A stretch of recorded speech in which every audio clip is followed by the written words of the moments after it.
খুব নিখুঁতভাবে একটা মানুষের মুখ আঁকলাম, সেটা সেটা হয়ে যায় অনেক স্টিফ,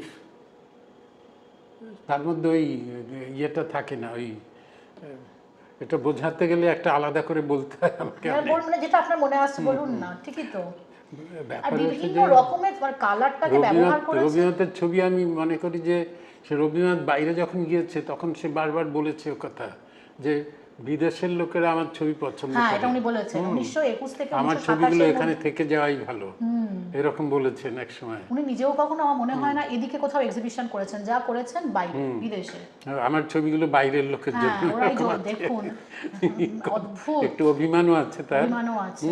সুতরাং আমার মনে হয় যে রবীন্দ্রনাথ যেটা বুঝতে পেরেছিলেন বা পারেন সেটা সঠিক ছিল, কিন্তু আমরা তাকে, বাঙালিরা তাকে বুঝতে পারিনি, এখন হয়তো পারে না, না না তার সেই